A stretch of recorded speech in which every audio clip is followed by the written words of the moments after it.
ओम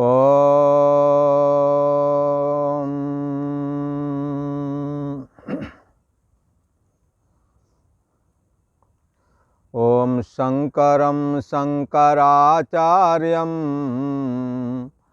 केशवं बादरायणं सूत्रभाष्यकृतौ वन्दे भगवन्तौ पुनः पुनः। ईश्वरो गुरुरात्मेति मूर्तभेद विभागिने व्योमवत् व्याप्त देहाय दक्षिणामूर्तये नमः। ओम वंशी विभूषितकरा नवनीरदावात् पीतांबरा दरुणबिम्बफलाद्रोष्टात् पूर्णेन्दुसुन्दर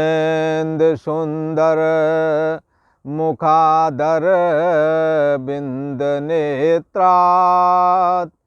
कृष्णात् परं किमपि तत्त्वमहं न जाने। वसुदेवसुतं देवं कंसचाणूरमर्दनं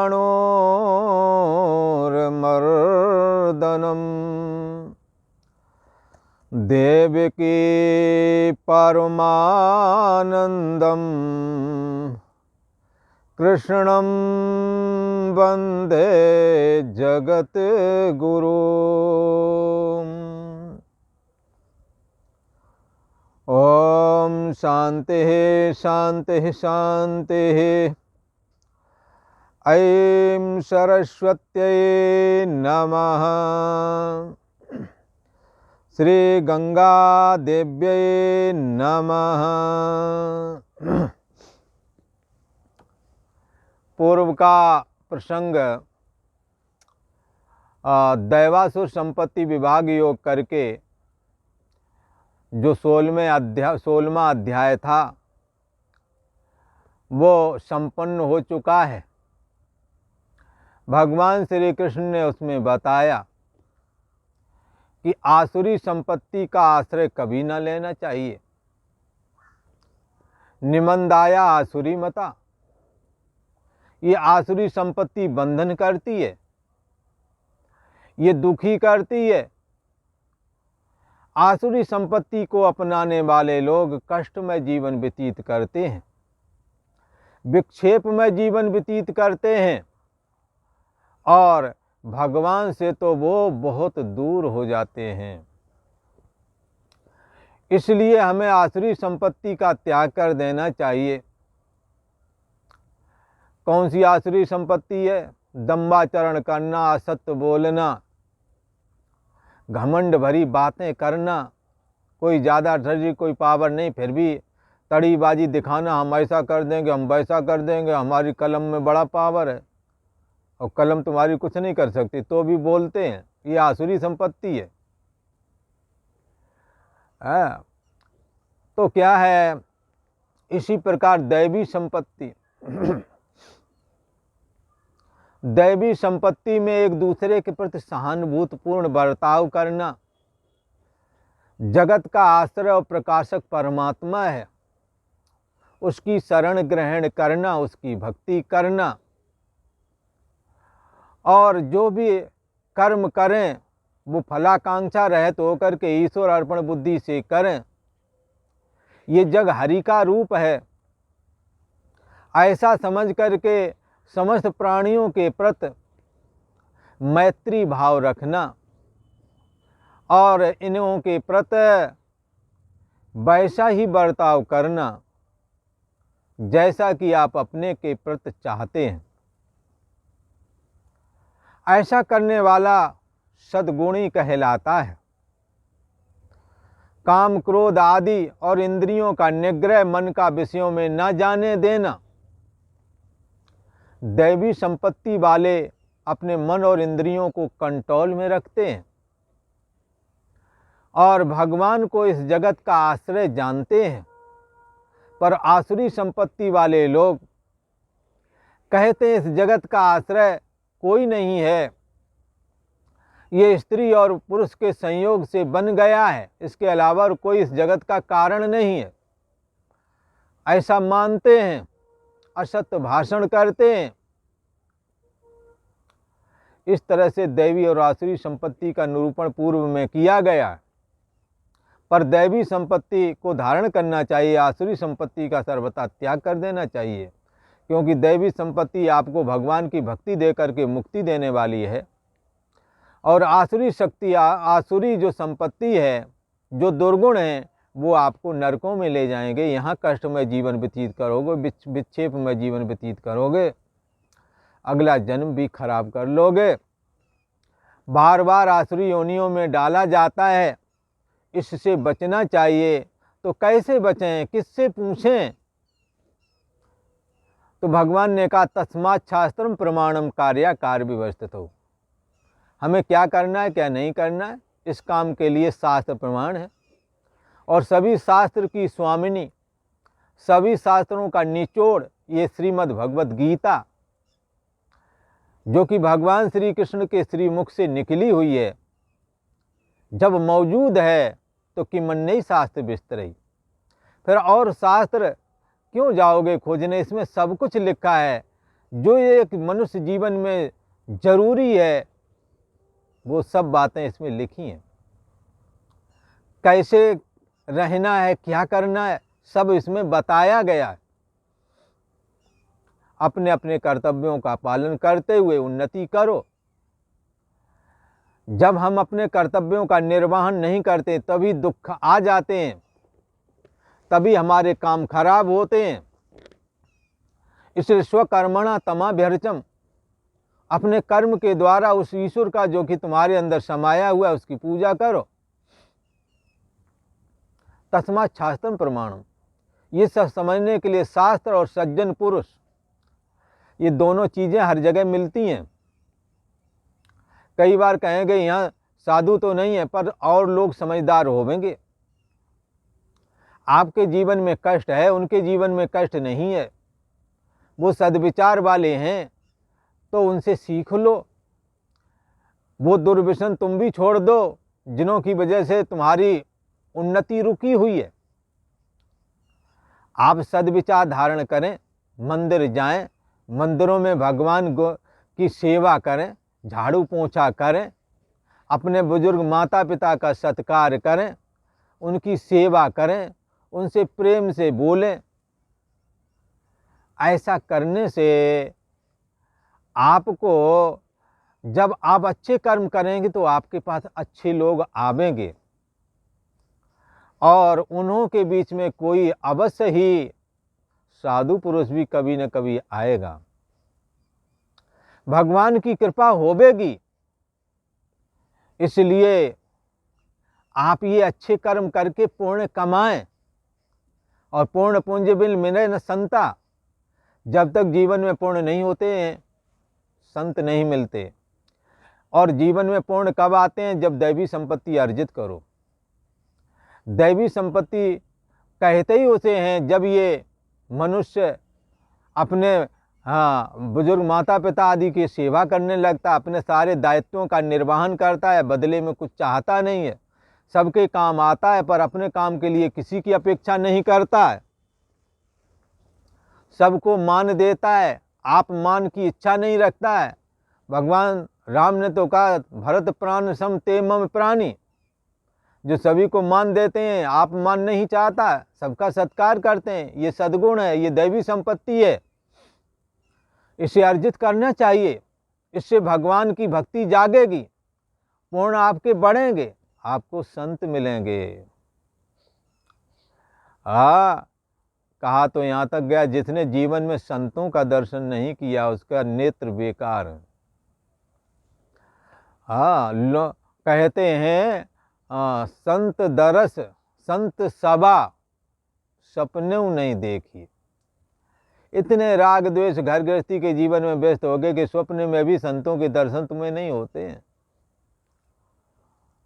आप अपना जीवन निर्मल बनाएं, आपके पूर्ण बनेंगे, संत आएंगे। हाँ, संत सभा सपनेऊ नहीं देखी, लोचन मोर पंख सम लेखी। अरे तुम्हारे ये नेत्र नहीं है, ये मोर का जो पंखा होता है ना, उसमें टुकुलिया होती है, आँख छपी हुई होती है उसमें, स्वाभाविक। और वो आँख देखने का काम नहीं करती, केवल पंख में दिखती भर। ऐसे ही आपके अर्थात जिन्होंने संतों का दर्शन नहीं किया, उनके नेत्र भी कुछ ऐसे ही समझना चाहिए। ते सर कट तूमर सम तूला, जे न नवें हर पद गुरु मूला। वो सर तो तुमड़ी के समान है, गोल गोल तुमड़ी होती ना, लौकी हो, गोल लौकी होती है, एक लंबी वाली होती है, उसी को लोग कहीं कहीं घिया भी बोलते हैं। तो ये जो तुमड़ी है ना, गोल वाली, कहते ये सिर उनका तुमड़ी के समान है। जो सिर भगवान श्री कृष्ण के मंदिर में जाकर झुकता नहीं, जो भगवान सदाशिव के मंदिर में अपना मत्था नहीं झुकाता है, अर्थात अपने देवी देवताओं के जो मंदिर हैं उनमें मत्था नहीं झुकाते हो, दर्शन नहीं करने जाते हो, संत आ जाते हैं खिल्ली दौड़ाते हो, कभी तुमने मत्था नहीं टेका, हाँ, सर नहीं झुकाया। यदि सर झुका लेते संतों के प्रति, जिन्होंने संतों को सर झुकाया, जिन्होंने गुरुओं को सिर झुकाया, जिसने परमात्मा श्री कृष्ण को सिर झुकाया, उसके आगे दुनिया के सिर झुकते हैं। इसलिए हमें सदाचारी जीवन अर्थात दैवी संपत्ति को अर्जित करना चाहिए। और यदि तुम्हें नहीं पता कि क्या करना है क्या नहीं करना, तो शास्त्र प्रमाण है। आप शास्त्र जैसा कहता है, गीता शास्त्र जैसा कहता है, भागवत शास्त्र जैसा कहता है, कैसे भक्ति करें, कैसे घर गृहस्थी का जीवन जिएं, रामायण में जैसा लिखा है कैसा जीवन जिएं, कैसे भगवान की भक्ति करें, सब लिखा हुआ है। आप पढ़ें, आपको ज्ञात हो जाएगा कि हमें क्या करना चाहिए क्या नहीं करना चाहिए। भगवान श्री कृष्ण 16वें अध्याय की पूर्णाहुति करके उन्होंने बोला कि दैवी संपत्ति जो धारण करता है और मेरी भक्ति करता है, उसे मुझ परम ब्रह्म परमात्मा की प्राप्ति हो जाती है और यहाँ भी सुखी रहता है, अंत में मुझ में लीन हो जाता है, मुक्त हो जाता है। अब भगवान श्री कृष्ण 17वां अध्याय की शुरुआत कर रहे हैं। ओम श्री परमात्मने नमः। अथ 17वां अध्यायः। अर्जुन उवाच ये शास्त्र विधि मुत्सृज्य यजन्ते श्रद्धान्विता तेषां निष्ठा तु का कृष्ण सत्तमाहो रजस्तमः। पूर्व में भगवान श्री कृष्ण ने कहा कि तुम्हें क्या करना है क्या नहीं करना है, इसके लिए तुम्हारे लिए शास्त्र प्रमाण है। शास्त्र का मार्गदर्शन लो। जो शास्त्र के जानने वाले सज्जन पुरुष हैं, संत पुरुष हैं, उनकी बात मानो। यदि वो शास्त्र के अनुसार, गीता शास्त्र के अनुसार, रामायण शास्त्र के अनुसार, भागवत शास्त्र के अनुसार यदि ये वो नहीं बोलते हैं तो वो बात ग्रहण करने योग्य नहीं है। कोई कहेगा अन्य ग्रंथों से कह रहे हैं, अच्छी बात कह रहे हैं, तो सुनना चाहिए, अवश्य सुनो। पर रामायण, गीता और भागवत ये तीनों के तीनों सीधा सीधा वेद का ही मानो निरूपण कर रहे हैं, वेदों के अनुरूप हैं। वेद भगवान की वाणी है। वेद हमारा मूल ग्रंथ है सनातनियों का। 4 वेद होते हैं। प्रथम वेद ऋग्वेद है, फिर यजुर्वेद है, फिर सामवेद है, फिर अथर्ववेद है। इन चारों वेदों का अभिप्राय जीव को ब्रह्म में लीन करना, अर्थात जीव में ब्रह्म की एकता कराना, जीव की ब्रह्म के साथ एकता कराना, इसी का नाम मुक्ति है। चारों वेद जीवात्मा की मुक्ति की बात कहते हैं। हाँ, चारों वेदों में जैसे अयम आत्मा ब्रह्म, ये आत्मा ही ब्रह्म है, तत्त्वमसि, वह परम ब्रह्म परमात्मा तू ही है। अयम आत्मा ब्रह्म, ये आत्मा ब्रह्म है। हाँ, प्रज्ञान आनंदम ब्रह्म, ये प्रज्ञान सुषुप्ति अवस्था का जीवात्मा का आश्रय और प्रकाशक, कुछ न जानना को भी जो जानता है ऐसा जीवात्मा प्राज्ञनामा जीवात्मा कहलाता है। तो इसमें जो चैतन्य सत्ता है वो साक्षात परम ब्रह्म ही है। तो इस प्रकार से समस्त वेदों का सार उपनिषद है, उपनिषद का सार गीता है।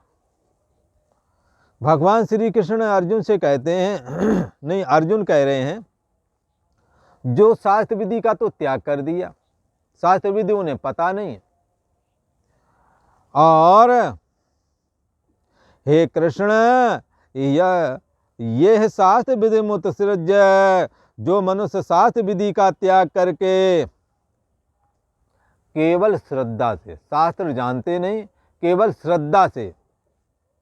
श्रद्धा से युक्त हुए देवताओं का पूजन करते हैं। शास्त्र उन्हें पता नहीं है, पर अति श्रद्धा से युक्त होकर के वो देवताओं की पूजा करते हैं।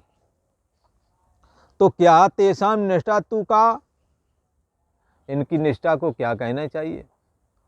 शास्त्र ने ज्ञात है नहीं, फिर भी ये पूजा कर रहे हैं, और पूजा भी ऐसे कर रहे हैं, बड़े भाव विभोर होकर के कर रहे हैं।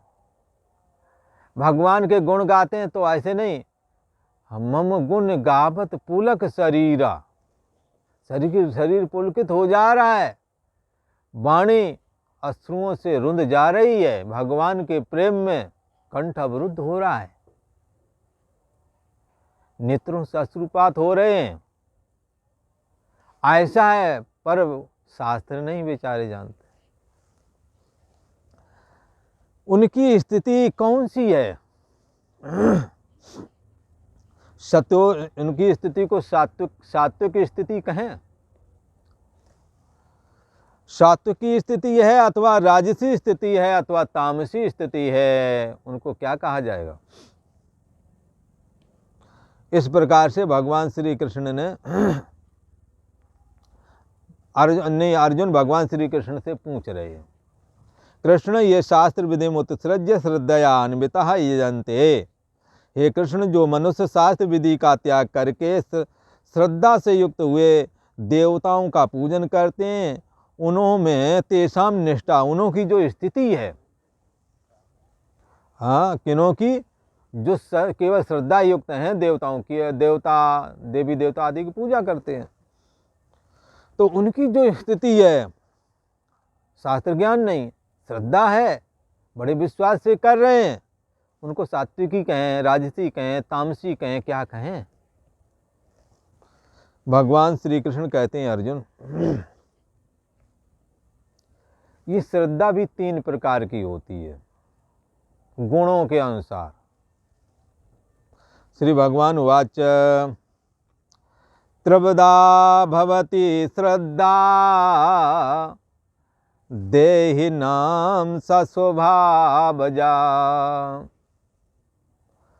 सात्विकी राजसी चैव तामसी चेति ताम शृणु।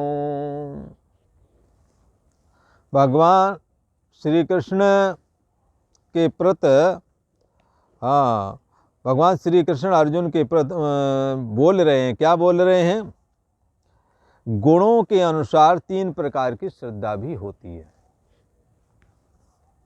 देहिनाम सा स्वभावजा श्रद्धा, देहधारी जो ये मनुष्य है ना, इनकी वह श्रद्धा भी क्योंकि शास्त्र पढ़े नहीं हैं, जैसा सुन लिया बड़े बुजुर्गों से वैसे ही काम करते हैं। कहते हैं बहुत समय की बात है, प्राचीन काल में जब हमारी संस्कृति को नष्ट कर दिया और मुस्लिम आक्रांताओं ने यहाँ पर अपना साम्राज्य स्थापित कर लिया, हमारे समस्त राजपूत राजा उनसे युद्ध करते हुए कुछ तो वीरगति को प्राप्त हो गए, कुछ पराजय होने पर दूसरे स्थानों पर चले गए। तो उस समय जो पढ़ाने वाले जो गुरुकुल हुआ करते थे वो सब नष्ट कर दिए गए, आक्रांताओं ने नष्ट कर दिए। तो अब क्या करते, अब जैसे प्रतिपदा, द्वितीया, तृतीया, चतुर्थी, अब ये याद करने कोई कैलेंडर नहीं रह गया, पंचांग नहीं रह गया, क्या करें। एक ब्राह्मण थे, अब वो कैसा, उनका तो रोज तिथि में संकल्प बोलना था, पंचांग है नहीं, छापने वाली जगह इन्होंने कर करके युद्ध करके सब नष्ट कर दिया। तब उन्होंने अपने 15 डंडा बनाए, क्योंकि प्रतिपदा से लेकर के पूर्णिमा अमावस्या तक 15 बार तिथि बदलती है, तो 15 डंडा रख लिए। प्रतिपदा आई, एक डंडा रख दिया, तो कहते आज एकम है, बता देते पंडित जी पूरे गांव में, आज एकम है। पंचांग खत्म कर दिए लोगों ने, आग जलाकर लाइब्रेरी जला दी, क्या करें। दूसरा दिन आया तो दूसरा एक डंडा रख दिया कोने में, वही घर के कोने में, झोपड़ियाँ तो होती थी, रख दिया। बोले आज द्वितीया है, दो डंडा रख दिए। फिर 3 रखे तो तृतीया, ऐसे करके 14 रखे। 15वें दिन आ गई पूर्णिमा, चंद्रमा पूरा दिख गया, बोले आज पूर्णिमा हो गई है, ठीक है। फिर इसके बाद कृष्ण पक्ष आया, तो फिर एक एक डंडा घटाना चालू किया। बोला ऐसे करके हमारे विद्वानों ने अपनी इस विद्या को बचाए रखा, गैर पढ़े लिखे होने पर भी। ये देखो, एक दिन कहते हैं, मजाक के लिए कहते हैं, सही बात राम जाने, कहते हैं एक दिन वो डंडा रखना भूल गए। तो अब वो सारे गांव के लोग पंडित जी थे, पूछने आते थे। तो आए पंडित जी, बोले आज बताओ तिथि कौन सी है। बोले तिथि, चलो अभी बताता हूँ। गए दौड़ के अपने वहीं जहाँ पर डंडा रखते थे एक एक करके, तो देखा डंडा तो रख नहीं पाए, भूले गए। उन्होंने कहा आज तिथि तो है कोई तिथि। पंडित जी बोले पर वो तिथि का नाम अभी याद करके मैं बताता हूँ। उसने कहा क्या बताऊँ, अब ये श्रद्धालु लोग। उन्होंने कहा आज लठा चौथ है, लठ रखना हम भूल गए, तो लठ के नाम की चौथ, लठ, हाँ लठा चौथ, लठ वाली चौथ है आज। तो इस तरह से बेचारों ने समय निकाला। आगे चल के जब कुछ ढिलाई हुई तो धीरे धीरे करके फिर हाथ से लेकर के ये सब चालू किया गया।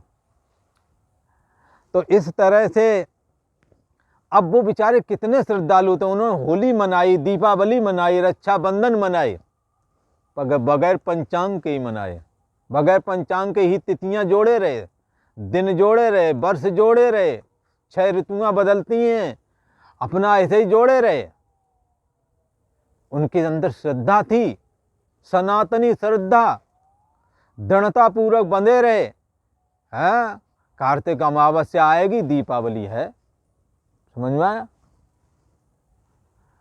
तो इसी प्रकार से फाल्गुन वाली होली आ गई, सारे श्रद्धा पूर्वक, शास्त्र नहीं कोई, आक्रांताओं ने शास्त्रों को जला दिया था।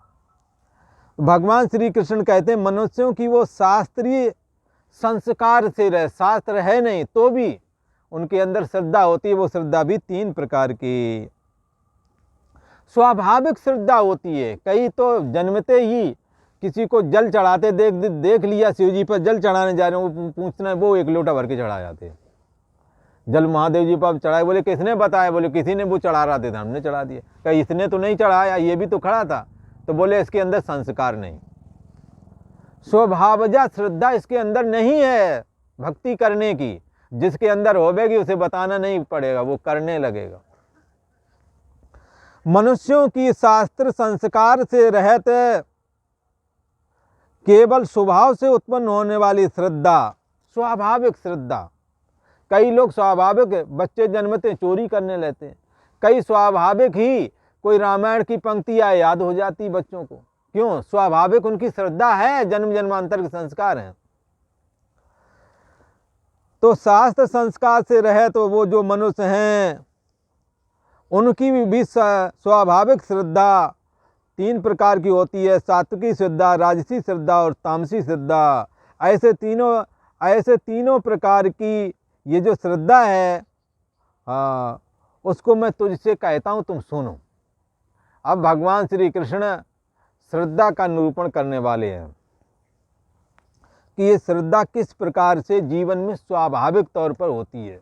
एक ही परिवार में जन्मे, एक ही माता पिता से जन्मे एक बेटा किस तरह का तो एक किस तरह का, एक धर्मात्मा है तो एक दूसरे की छीन रहा है। क्यों ऐसा हो रहा है? स्वाभाविक संस्कार और वैसी है इसकी श्रद्धा। किसी की चोरी पर श्रद्धा नहीं, हम चोरी से ही हो जाएंगे अमीर। तो किसी का मानना ये ऐसी श्रद्धा है कि चोरी से कभी कोई अमीर नहीं हो सकता। किसी की श्रद्धा कैसी तो किसी की श्रद्धा कैसी। देही नाम सा स्वाभजा श्रद्धा सात्विकी राजसी चा तामसी। देहधारी मनुष्यों की वह शास्त्र संस्कार से रहित जो श्रद्धा है वह स्वभाव से उत्पन्न श्रद्धा भी सात्विकी और राजसी तथा तामसी ऐसे 3 प्रकार की ही होती है। ताम मत्तः शृणु, हे अर्जुन उस श्रद्धा को तुम मेरे से सुनो। कैसी श्रद्धा होती है, हाँ, इस बात की चर्चा अपन अब अगले वाले एपिसोड में करेंगे। आज इतना ही। ओम शांति शांति शांति।